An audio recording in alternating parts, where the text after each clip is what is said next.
Anime Adventures Update 1 is finally out, and oh, will you look at that? I think Gilgamesh's Golden King of Heroes appearance is okay, different now. But yeah, I think it's always been different. I haven't played Anime Adventures in a while, but yeah, this update is out, and let's see if this update is gonna change my mind about this game. But let's take a look at this. Tier 12, short range, 81, matchmaking, open here, 325. Relatively interesting. Let's actually read everything that they have here. So everything that they said right here is accept high-stake contracts to eliminate powerful targets. The stronger the target, the rarer the contract, but the rewards are worth the risk. Every contract has different modifiers and deadly countermeasures. Use strategy and quick thinking to survive. Go solo or squad up with other assassins through global matchmaking. Complete contracts to earn big payouts with a chance at exclusive rewards. Okay, so if you're a new player, this is not for you. So you're gonna struggle a lot if you're a new player in this game because... Alright, so editing AB here. So I'm gonna be taking over here because after spending a little bit more time in the community in Anime Adventures, playing this game and also taking a look at what other people have to say about it. So what I do have to say is gonna get changed now a little bit because I did spend a little bit more time now on the game. So number one, I do think that it's not as bad as people are saying, right? I don't think it's as bad as people are saying it to be. However, there are a few things that are pretty negative about it that I do have to say.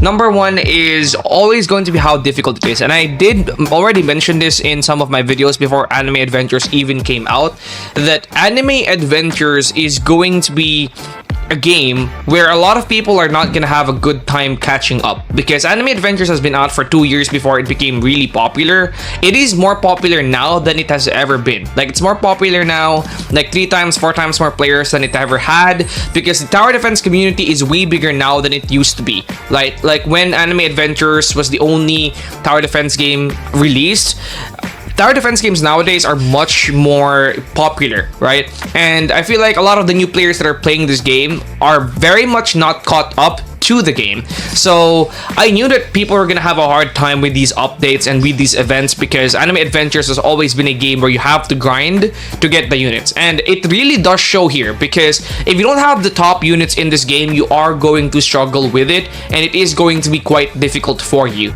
Alright, so that doesn't necessarily make it bad, right? That doesn't necessarily make an update bad, but it is just quite annoying for those people that don't have the best units. You don't need secrets or anything like that. Getting some of the best mythics in the game would probably be good, but since this game does have matchmaking, I feel like it's not as bad as people say. I could probably complete it if I was gonna team up with some people and actually think about my units, but even then I'd probably have to treat this game like a huge 9 to 5 to get any of the units.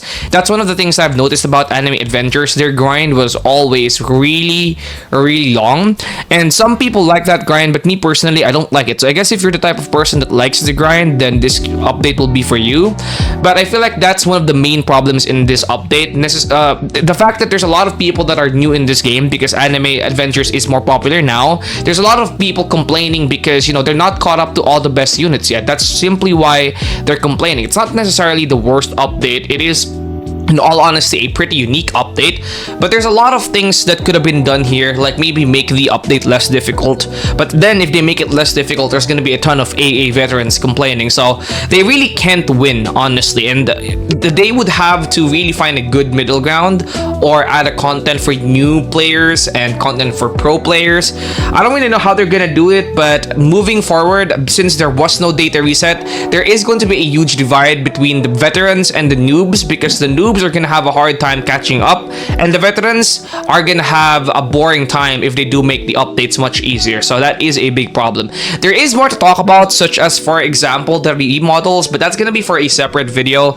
not in this one. In my opinion, this update is pretty decent, could have been better, and hopefully future updates are gonna be better than this one. But honestly, I'm here only to talk about Anime Adventures. I'm not really gonna be playing it that much anymore because I really do enjoy Anime Vanguards more. Okay, I'm being honest, I enjoy Anime Vanguards more, not Anime Adventures, but I'm gonna be here to cover it regardless, and hope you guys enjoyed this video and my take on the update, and I'll see you guys in the next one. Peace out.